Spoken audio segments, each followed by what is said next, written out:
Disclaimer. This analysis was originally written in 2016. Tonight on Movie Cat, we're watching Star Wars: The Force Awakens.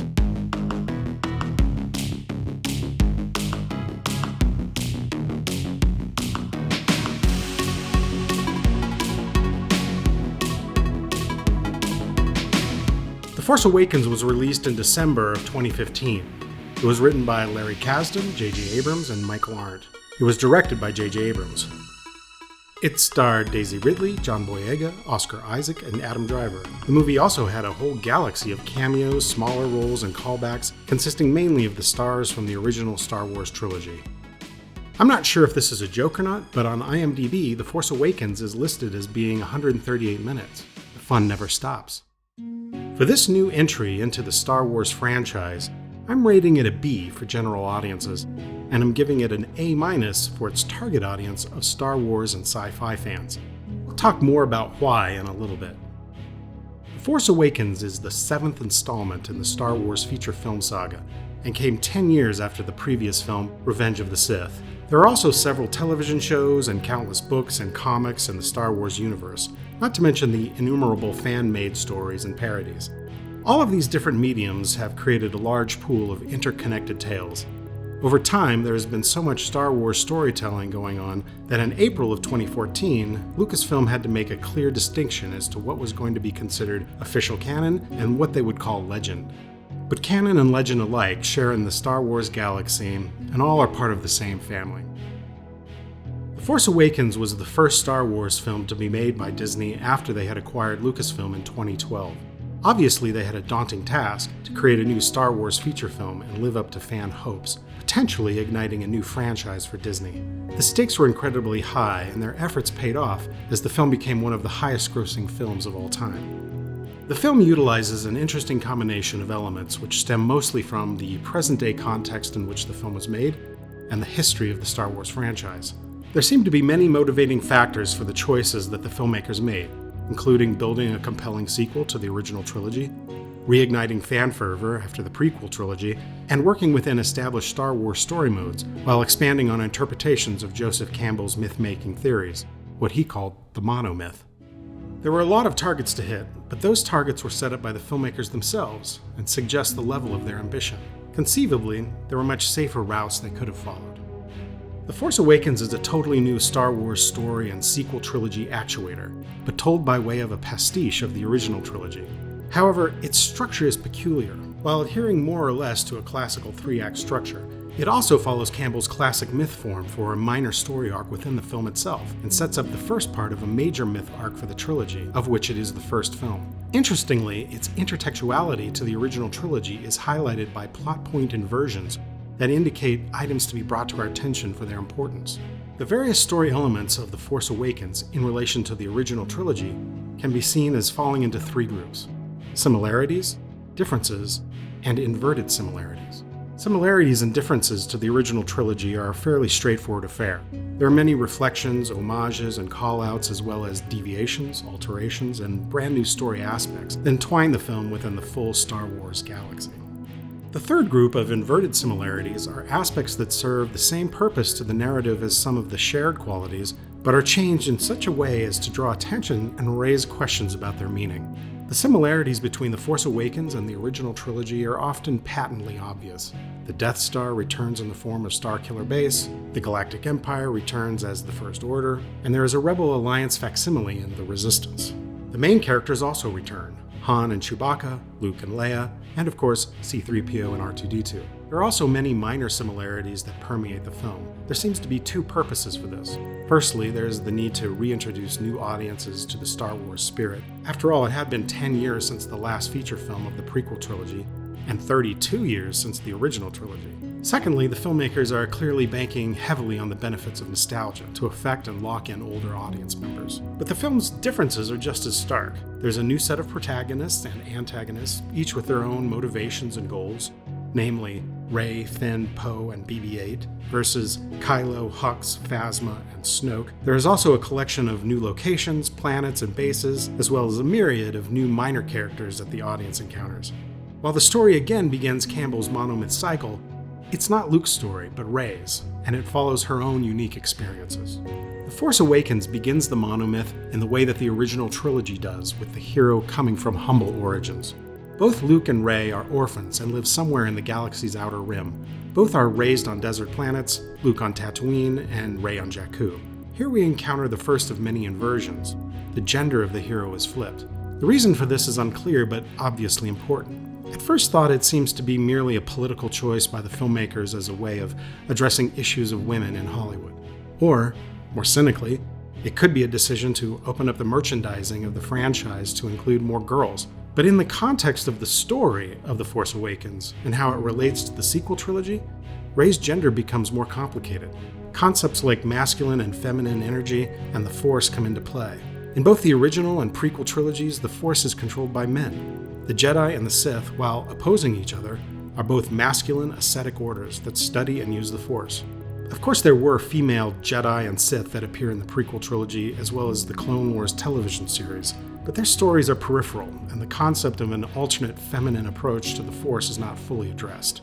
That is, not until Rey's story begins. What is interesting and special about Rey is that she is not written as a male character dressed up like a woman, like so many movies out there.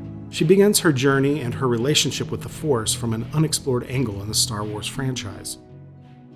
Campbell describes his template as generally following what various myths have laid out, and said that some stories reach the monomyth stages in different orders, and sometimes skip over steps that he has recognized. We can see this variation when we compare Luke and Rey's experiences early in their respective tales.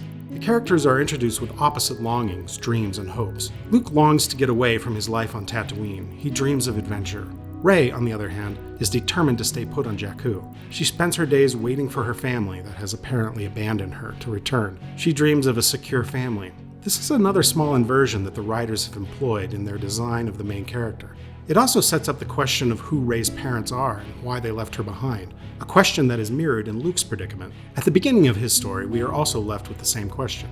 Later in the saga, we learn that Luke was kidnapped and hidden away from his evil father for the good of the galaxy. Does this mean that Rey is caught up in a similar situation? Luke and Rey both experience a similar call to adventure, the first stage in Campbell's monomyth. They both witness a holographic secret message that is the catalyst for their adventure, although it happens at different times in the three-act structure of the films. Interestingly, the two react differently when they reach the second stage, the refusal of the call. At first, Luke says that he must get back to his uncle's farm and is only fully committed after his aunt and uncle are murdered and the farm is destroyed. Only when he has lost everything does he join with Obi-Wan on the adventure. The inversion at the corresponding plot point in The Force Awakens is that Rey has already lost everything. She literally has nothing to lose, but is obstinate in her refusal to leave. Even after she has reached the fourth stage of the monomyth and has crossed the threshold, she is determined to get back from where she started on Jakku. Her continual assertion that she must return to Jakku is a flashing red light drawing our attention to the importance of her history there. The crossing of the threshold is also treated differently. It may be a minor point, but it is indicative of the pattern that the writers have set up. Luke willingly steps through the threshold and enters the cantina at Mos Eisley, wide-eyed and curious. Rey, on the other hand, is forcefully driven out of Nema Outpost by a First Order airstrike, compelling her to begin her journey against her will. This exemplifies the fundamental difference between Luke and Rey. We see that Luke precipitates the adventure and fully engages in it. Conversely, Rey is a reluctant heroine. The events in The Force Awakens are happening to her, not because of her.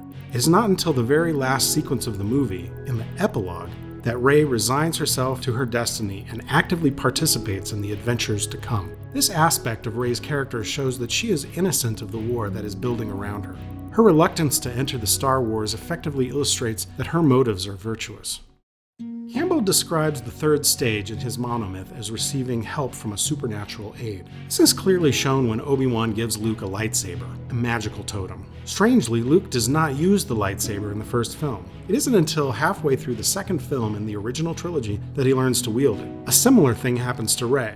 When she is first given the lightsaber, she does not accept it, which is in line of her character. It is not until the climax of The Force Awakens that she takes up the weapon and attempts to fight with it. Like Luke, Rey will undergo her training later in the trilogy.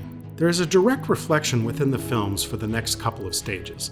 Both sets of characters find themselves in the belly of the whale, as Campbell describes it, when they are captured by a tractor beam and drawn into a space station. In one instance, it is the Death Star, and the other, it is the massive spaceship Eravana, within which both sets of characters begin the sixth stage of the monomyth, the Road of Trials. These aspects of the movies are very common in action and adventure films, and are simply a series of obstacles against which the hero/heroine must prove themselves as they struggle to overcome. Luke's adventure includes the ancient legend of rescuing the princess from the dragon. The Force Awakens inverts this fable. In Rey's story, she rescues herself, a peculiar choice given that Rey does have a love interest in Finn. Finn, however, is on his own adventure, although much of his motivation is seated in his several failed attempts to rescue Rey. By the end of the film, he has failed to the point of being almost killed in combat and lies in a coma, setting up his character to rise triumphantly later in the trilogy. Why did the filmmakers call attention to this detail in Rey's story? Why build a metaphorical wall between Rey and love? This could indicate that Rey is to become a Jedi, a monastic order of warriors that abstain from personal relations. The finding of true love is the stage where The Force Awakens begins to veer from the cycle. By the end of the second act, it makes an outright departure from both the original trilogy and, from a certain point of view, Campbell's monomyth. Viewed from the perspective of Campbell's monomyth, The Force Awakens' plot progress from the end of the second act to the climax is strangely unexpected. Rey's heroine journey ends with the sixth stage of the monomyth, the Road of Trials. Obviously, this sets up the continuation of her journey in the rest of the sequel trilogy. When George Lucas originally made the first Star Wars film in the 1970s, he didn't know if he was going to be able to complete a full trilogy. Thus, Luke goes on to complete the cycle by the end of the first film. It's at this point that the filmmakers of The Force Awakens face a question. How can they continue on with Campbell's cycle in the first film of a trilogy when their heroine still has two more movies which to fulfill the monomyth? The film would seem oddly empty if its third act did not pass through at least some of the remaining stages. The filmmakers come up with a singular solution. The rest of the movie continues the standard three-act structure, but the monomyth stages are divvied up amongst other characters. We, as the audience, subconsciously sense that the stages are being fulfilled, while at the same time we are left wanting more, locking down our anticipation for the rest of the trilogy. The Force Awakens ends with a literal cliffhanger, but it also implants in us a subliminal one. The eighth stage in Campbell's monomyth is that of temptation. The Force Awakens switches this stage over to Kylo Ren's story, the main antagonist, and his struggle with the light and dark sides of the Force. He is tempted by the call to the light. Again, we see an inversion from Luke's tale, where he is tempted by Han Solo to leave the rebellion, to leave the good fight, to leave the light. Kylo's struggle with the Force leads directly to his confrontation with his father, Han Solo. The atonement with the father may be the most important stage of Campbell's monomyth as far as the Star Wars saga goes. Both the prequel and original trilogies lead up to Luke's confrontation with and salvation of Anakin Skywalker, aka Darth Vader, his father. Kylo's encounter with Han Solo is obviously a secondary event when it comes to the major arc of the sequel trilogy, and that may be why the outcome is the inverse of Skywalker's. Solo is murdered and Kylo is further down the path to the dark side of the Force. For Campbell's 10th stage, Apotheosis, the cycle returns to Rey. In both Luke and Rey's story, it is during the climax of the film that they learn to trust the Force and use it to overcome. It is significant that there is no inversion or difference with this point of the story. This underlines that the Force is at the center of Star Wars, and for both Rey and Luke, at the equivalent moments in their stories, the Force awakens within them. The climax of The Force Awakens is again not as straightforward as the original trilogy. The final battle is usually where the hero achieves the ultimate boon, the 11th stage of the monomyth. The Force Awakens departs from the original trilogy and splits this achievement into two. The first being the destruction of Starkiller Base by the Resistance, which saves the galaxy from the evil First Order. The second is the discovery of the missing Luke Skywalker, who holds with him the hope of rebuilding the Jedi Order. It's not immediately clear what the motivation is for this bifurcation. After all, it was established that Rey is an excellent pilot, and the writers could have placed her in the Resistance squadron that destroys the enemy base.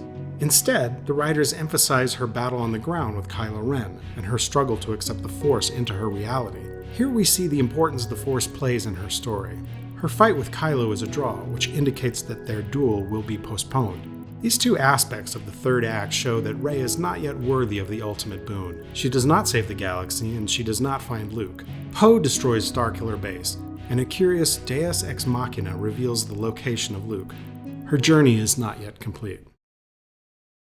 Star Wars: The Force Awakens is perfectly titled for what the movie does for the Star Wars franchise, as well as what it accomplishes as the first film of a new trilogy. It is a movie about beginnings. It is a movie of introductions. It is a movie of awakenings. Each character is introduced along with a push in the direction of their motivation. Joseph Campbell's hero's journey is clearly at the heart of the movie and the entire sequel trilogy, as it was for the original trilogy. Rey distinctly follows the stages that Campbell describes, and yet the screenwriters have tweaked the cycle as a way of informing us who Rey is and what lies ahead for her. When we use the original trilogy as our codebook, we can see happenings and patterns in Rey's story that bring a deeper meaning.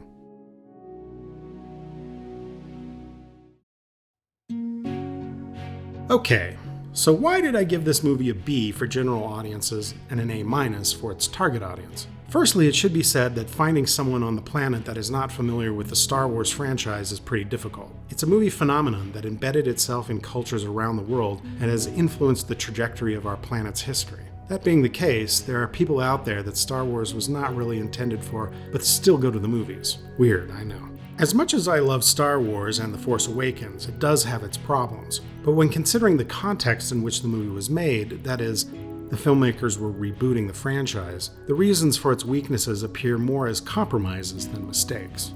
The main issue with The Force Awakens and why it gets a B is its reliance on rehashing tropes from A New Hope and the other films from the original trilogy. It was perhaps a mistake to think that the general audiences were not as familiar with those films from the 70s and 80s as they in fact were. Because of this, The Force Awakens seems less creative in a general sense than it could have been.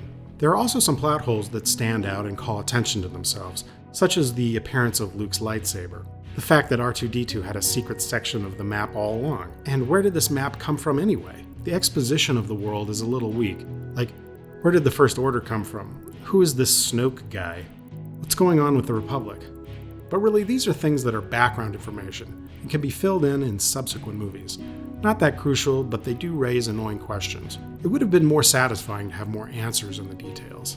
The fact that these issues made it into the final film seemed to indicate that not all the details were well thought out. There are actually a lot of nitpicky problems with the movie, and that's why it gets a lesser grade.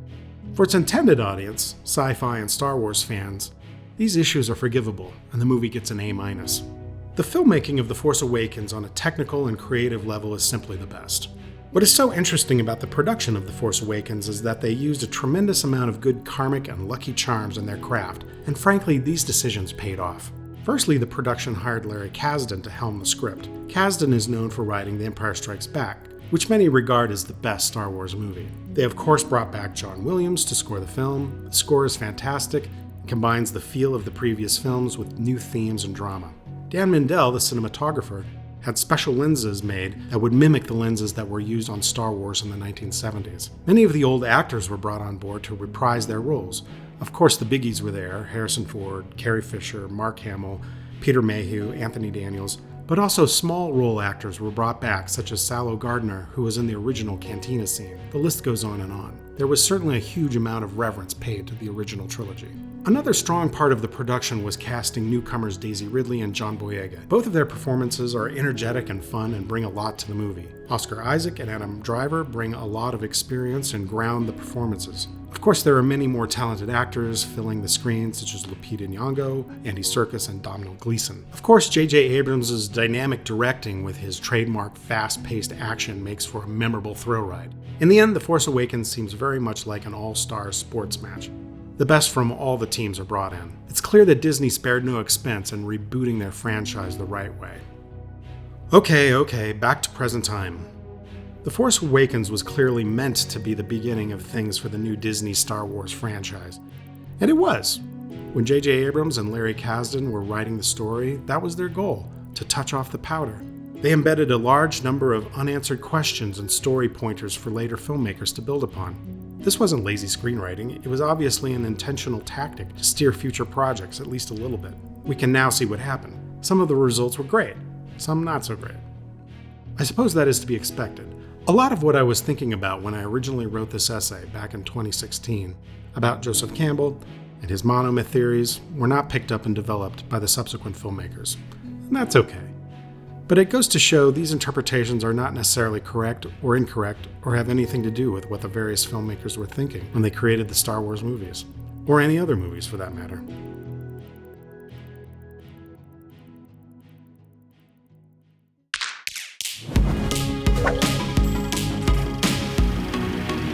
Hey movie cats, I'm just a puppet, but there are real cats out there that need your help, really. Please take some time to locate the cat shelter that is nearest to you and make a donation. And if you're in need of some love, as we all are, you can adopt a cat from that shelter and improve your life, as well as the lives of our feline friends. This week, Movie Cat is highlighting this shelter. Thanks so much for your help.